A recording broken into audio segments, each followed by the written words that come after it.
so much more about him and bringing all kinds of people in. It wasn't just a solo spotlight moment. It was more like a gathering, like community.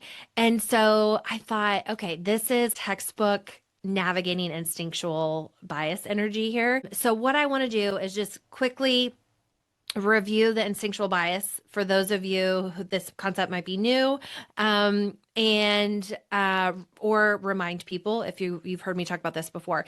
Instinctual biases come from the awareness to action framework, which is the framework we tend to follow the most.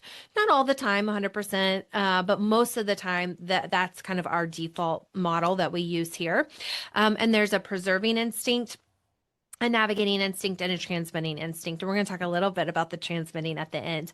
But the navigating instinct really focuses on relationships, group dynamics, belonging, shared identity, some things that a person who is dominant, they call it your zone of enthusiasm. Somebody who has this navigating instinct in their zone of enthusiasm might be thinking like, where do I fit? How do we come together? What does this mean for the group? And a lot of times they're the ones creating connection, building bridges, and helping people feel included. And I thought, oh my gosh, if that is not what that performance did, I don't know what did. So I do want to, I had something open here from the Awareness to Action Enneagram guidebook. If you're watching this on YouTube, you can see the cover of it. If not, there is a book. This is one of my biggest Enneagram reference books called the Enneagram Guidebook, An Introduction to the Personalities at Work by Mario Sikora and Maria Jose Munita. And they outline the 3 instinctual biases, the 9 types, and they had here for navigating strengths, good at social networking and interpersonal dynamics, good at building collaborative relationships with others, attuned to organizational politics, able to connect people to others with complementary interests, needs, and capabilities, ability to see multiple points of view and help build consensus while focusing on the big picture. Okay. Seeing Bad Bunny in a lot of these, and I wanted to share these in case you saw yourself as well, or potentially somebody on your team.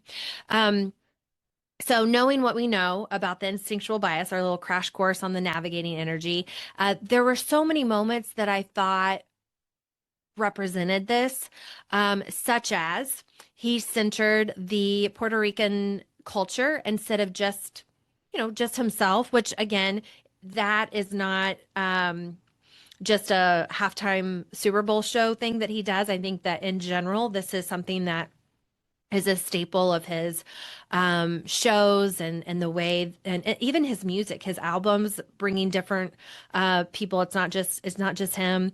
I saw a fun behind the scenes recording of the song DTMF. And there were a group of people in the studio doing the background vocals. They were having so much fun. It was it was like again, just a fun gathering. So, so we have that. He highlighted specific businesses like the Caribbean Social Club in Brooklyn. I've started following the woman on Instagram that he highlighted, and I'm sure her business is going to be blowing up. But I thought that was such a cool highlight for her. He highlighted, he called out countries at the end, all the countries in our American continent and the flags that represented each of those, really creating this sense of identity across all these borders. And he had his message that he also talked about during his Grammy performance about the only thing more powerful than hate is love. And so I thought, gosh, that's some navigating language right there. It's about connection. It's about belonging and unity and bringing people together. There was also a lot of social awareness there was a lot of visuals and on the stage around situations. There was definitely some very intentional stage setups. One of those being the electrical poles, which was reference to the ongoing power outages in Puerto Rico, where I was reading somewhere it said people experience more than 27 hours of blackout each year. He had the number 64 on his jersey outfit for the show. 64 appeared representing the lives lost during the hurricane that hit the island a couple years ago. Also, again, very, very navigating energy right there. And it's the navigators are very good at celebrating together, bringing people together, wins. It's not just my win, it's our win. And they can also say, let's remember together, let's reflect together. We don't have to put a nice pretty bow and paint rainbows and have sprinkles on everything. It's let's care about what our people are going through. And so they bring in the joy, as well as the hardships, the pain, the challenging situations that the group is also facing. So we're in this together. We're going to celebrate together. We're going to navigate these hard times together, bring awareness to what others are going through. Even if I'm not going through it personally, there's people in this group that are. Let's highlight that. Let's talk about that. Let's figure out how we can get through this together. I also noticed when you really start to get into the instinctual biases, there's a specific way that all three will show up. In some Enneagram models, you will hear it called stacking. With the awareness to action model, which I really like, it's called a pattern of expression, meaning that you kind of have your all three are gonna show up somehow. It's just the way that they get expressed. It tends to have a specific pattern depending on what your top one, that zone of influence is. So for the navigators, that second one down, called the zone of indifference. I don't want to get too into the definitions and explaining that in this episode. I really want to keep this one kind of focused on the halftime show. We will be talking more about the instinctual biases as we go through, because I'm finding them personally really helpful. More and more, I'm thinking about them more and more, and I want to be sharing those insights and learnings with you. So we will be talking about more of this. So if this is interesting, we're going to talk about patterns of expression in the future. But the second one down, the second way, kind of in the pattern of expression under the navigator is the transmitting. And sometimes this might be called like the supporting energy. That is not the way that the awareness to action group talks about it, but just so you can kind of start to understand it. And so I thought, oh my gosh, when you look at that pattern of expression, that's kind of how Bad Bunny did his show. So then the transmitting energy is really focused on visibility, making an impact. They sometimes will have a lot of emotional intensity. They tend to be bold, make a statement, be much more comfortable with taking big risks for the sake of having an impact, creating a legacy moment. And I thought, okay, if we did not see that in the Bad Bunny show, and really all that Bad Bunny does with his bold, very expressive fashion, not just during the halftime show, but in all times. He had in the show specifically so much strong visuals, a lot of symbolism. There was a ton of emotional, high energy performance. And then, of course, there was the just kind of the historic nature of the show around the culture highlighting that. And again, there was a big risk here that was taken with it being the all Spanish halftime performance ever. right? And so he said, originally you got 4 months to learn Spanish, and then I think at his I think it was the Apple Music interview, he said you don't even need to learn Spanish. You just gotta dance. And so you get this really powerful combination with this navigating energy, and then the ability to transmit it. So the navigating instinct kind of creates the message of belonging, and then that transmitting instinct makes sure that the world is paying attention. And so I thought, oh, how interesting that that is exactly kind of how the awareness to action model talks about it. And that's kind of how I saw it. So sometimes they'll say, Mario Sakura is the founder of Awareness to Action. He does a lot of public speaking. He has a podcast. And he has gotten the question before, like, I would have guessed that you are a transmitter because of this, the visibility that you do with your videos on social media, this visibility aspect. You're, kind of leaving a legacy, you're a risk taker. Seems like you're a risk taker. And he has explained it that, he will transmit, but it is for the sake of his top instinctual bias, which is navigating. And so a lot of times he said you will see public speakers maybe who you might think are transmitters because they're on a stage, but that doesn't mean that's necessarily where they prefer to be or want to be. It's, hey, I'm going to transmit so that I can do these navigating things that are the most important to me. So I thought that was interesting. And the show itself, there's so much commentary on the show, so I'm gonna again stay in my lane here with the Enneagram. But we are in a moment of a lot of division, a lot of uncertainty, a lot of fear, a lot of frustration, a lot of madness, rage, even in different communities, a lot of communities. I know I feel that, and in times like this. And there may be a similar situation that has happened inside your organization where there's uncertainty and there's division and there's fear and frustration and rage for whatever reason, a decision, a policy decision, a layoff, a change in leadership, a merger, all kinds of things could cause that in the workplace. And I think in those times, especially for our leaders, people aren't necessarily just looking for a strong leader, a strong individual.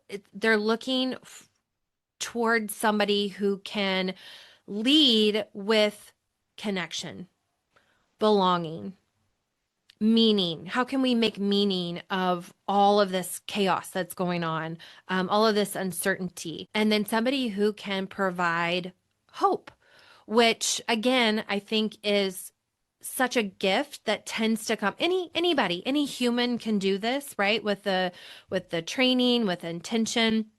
But I think a lot of times those types of leadership qualities tend to come just a little bit more natural for our navigators. And I definitely saw that leadership style in Bad Bunny during the halftime show. So how can we think about this halftime show and looking at this navigating instinctual bias, what does it have to do with the workplace? How can we apply it to the real world specifically? When we're back at work. I think whether you are a leader on paper, a manager on your business card, or you're an individual contributor but want to take on some leadership presence, this navigating leadership style it's not about having the loudest voice in the room.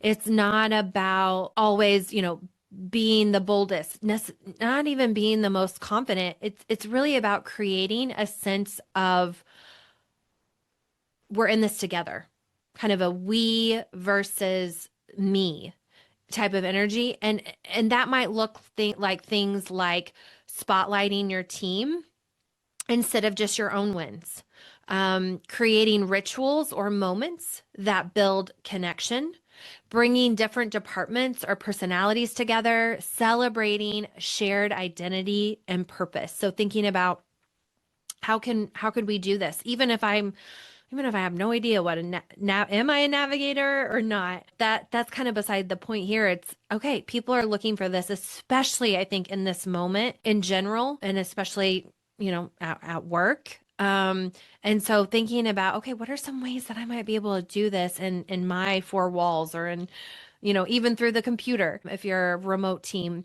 So you could also think about, okay, I'm thinking about those navigating things. And then I want to think about how can I use the transmitting energy to amplify those strengths. So things like publicly recognizing your team's contributions with the other departments. What are some ways that you can do that? What are some ways that you can create big, memorable moments for your team? And then how can you use your visibility with your position, your title to elevate others? Because leaders, a lot of time, it's important to build that connection. Um, and some are going to do it quietly, and some are going to do it in a more bold, visible way that can energize the whole group. So it just kind of, just kind of depends on where your team is at and what they're needing. But I love this combination of here's something to bring us all together, and let's add in a little spice, a little fire to this with the transmitting energy, and really get visible, get people excited, make some bold moves, do some big things, energize people, give people hope. So the question here is the kind of the reflection question, if you're a leader, is do the people around me feel like they're a part of something bigger than just our day-to-day work, just their role, and if not, what are ways that I might be able to create that? So a couple other reflection questions might be, when was the last time that I created a moment of belonging for my team? And again, I don't think that you have to have the job title of manager, director, VP, CEO to think about how you could create a moment of belonging for your team. I think you can do that with or without a title. Another question might be, are you using your influence to spotlight others, or does it tend just to be mostly on yourself? Transmitters, transmitters can sometimes struggle with that.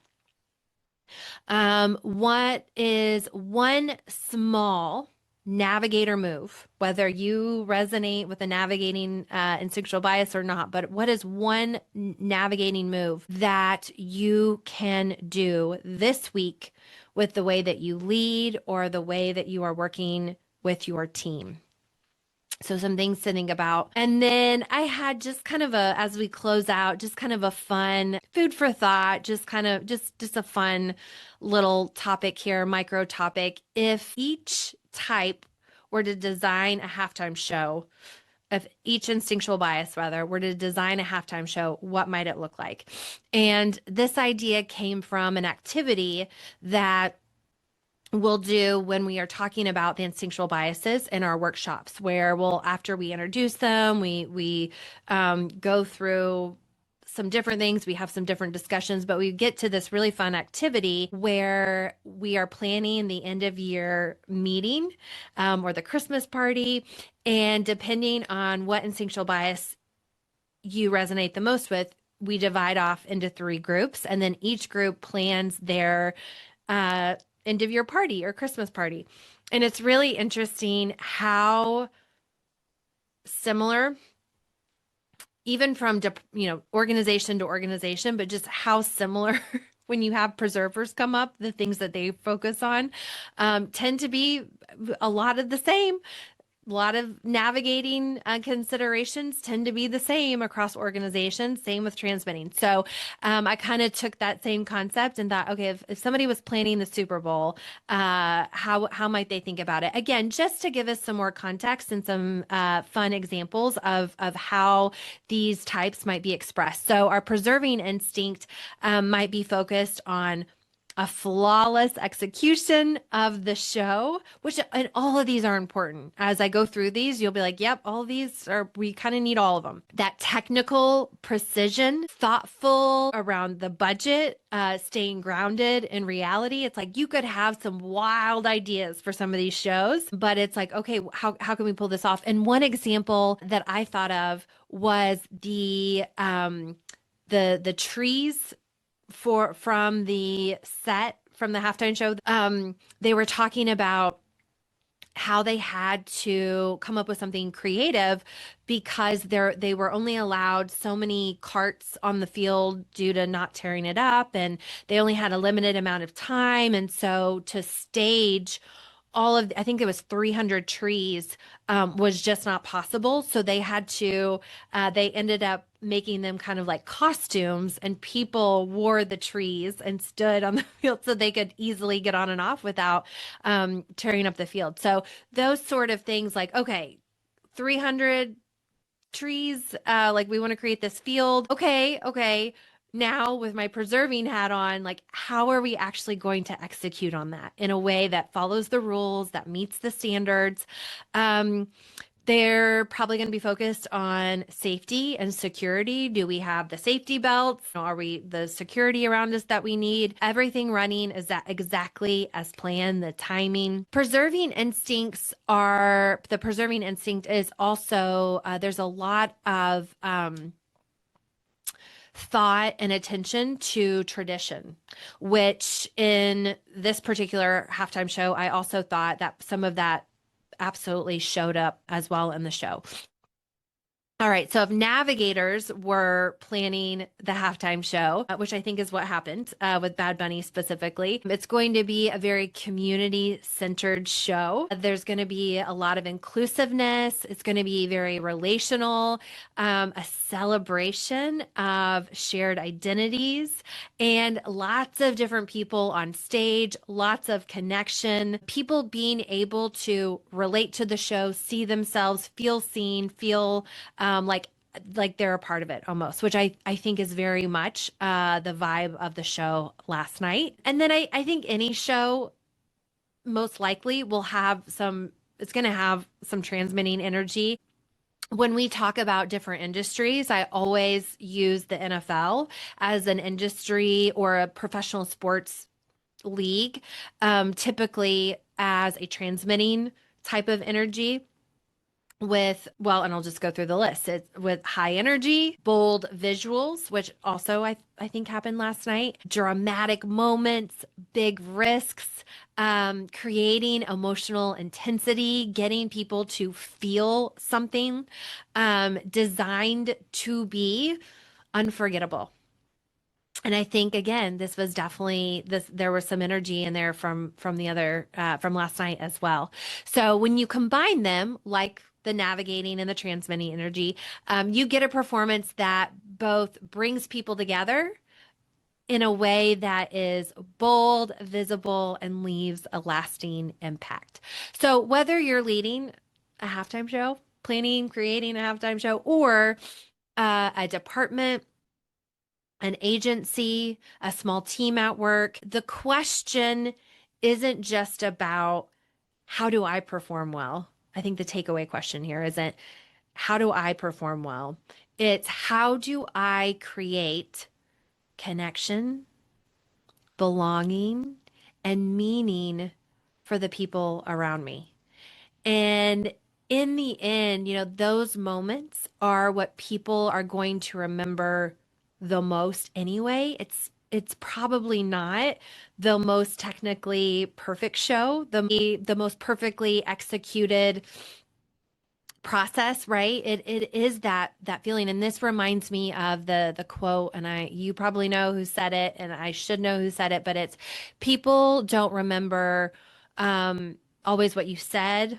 it's how you made them feel, something like that. And I think that's what happened last night. There's a lot of that navigating energy. So when people, I think, feel seen, when they feel included, when they feel like they're a part of something bigger, I think they're able to get through challenging times. They're able to feel like, okay, this is a hard time. There's uncertainty, there's chaos, there's heartbreaking things happening all around us, and I'm going to be able to show up and do my best in the workplace, even with all of this stuff going on. And my best at this point in time, with everything going on, if I know that I'm part of something bigger, I feel connected to my teammates. So, any way that you can take this lesson from Bad Bunny's halftime show concept, use some of this navigating energy, find ways to infuse and build that connection, belonging, working towards something that is bigger than just one person. I think your team is really going to appreciate it.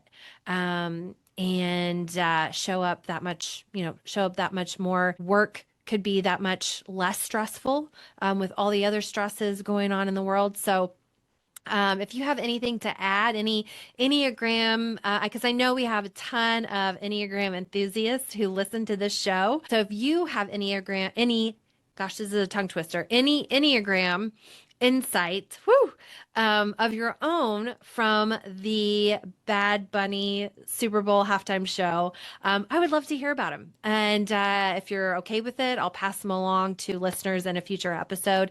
Thanks for being here, and I'll see you in our regularly scheduled episode this coming weekend.